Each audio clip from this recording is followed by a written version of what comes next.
సునాద స్వరము జనవరి 30. దేవుడు తాను ఏర్పరచుకున్నవారు దివారాత్రులు తన్ను గూర్చి మొరపెట్టుకొనుచుండగా వారికి న్యాయము తీర్చడా. లూకాసు వార్త 18వ అధ్యాయము 7వ వచనం. మరి ప్రార్థన గురించి, దేవుడు మనకు అనుగ్రహించే న్యాయం గురించి అద్భుతమైన వాగ్దానమును ఈ రోజున మనకు బయలుపరుస్తున్నాడు. మరి యేసుక్రీస్తు ఉపమాన రీతిగా చెప్పాడు.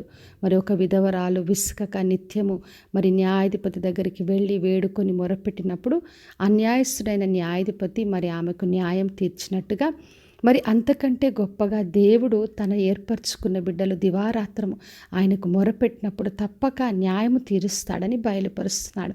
ఎందుకంటే మన దేవుడు న్యాయంగా మరి తీర్చే దేవుడు, ఎవరికి కూడా అన్యాయం చేసేవాడు కాదు. ప్రతి ఒక్కరు కూడా మొరపెట్టిన వాళ్ళు, ఎవరెవరు ఏది అడుగుతున్నారో ఆయన పైన ఆధారపడుతున్నారు, ప్రతి ఒక్కరికి కూడా ఆయన న్యాయము తీర్చి ప్రతి ఒక్కరికి సహాయం చేసే దేవుడు. అందుకే మనం నిత్యం ప్రార్థించాలి, ఎడతెగక ప్రార్థించాలి, విసుకక ప్రార్థించాలి.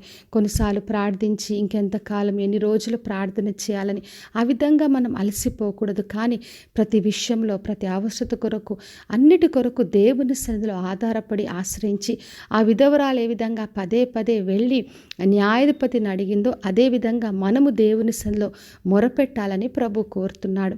మరి మోషేను చూసినప్పుడు దేవుని సన్నిధిలో ప్రార్థించి ఆయన మన్నా కురిపించబడింది, ప్రజలకు ఆహారం పొందుకున్నారు, నీళ్లను పొందుకున్నారు. ఏ అవసరం ఉన్నా మోషే దేవుని ఆశ్రయించి ఆయనను ప్రార్థించి పొందుకున్నాడు. మరి యెహోషువ ప్రార్థించినప్పుడు సూర్యుడు ఆగిపోయాడు. అంత గొప్ప ప్రార్థన యెహోషువ మరి ప్రార్థించి జవాబు పొందుకున్నాడు.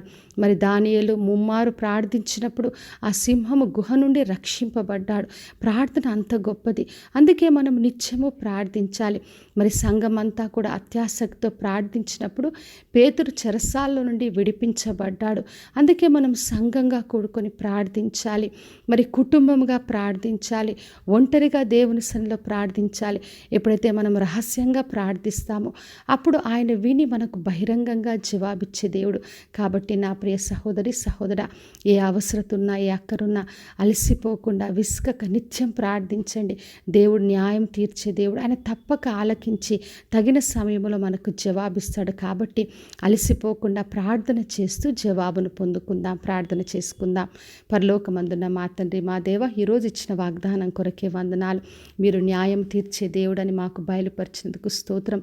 ఎవరు ఏ ప్రార్థన అంశాల కొరకు, ఏ అవసరత కొరకు అడుగుచున్నారు ప్రభువా, వారు చేస్తున్న ప్రార్థన, వారి మొరను ఆలకించండి, వారికి జవాబును దయచేయమని యేసు నామములో అడిగి వేడుకొంచున్నాను తండ్రి, ఆమెన్.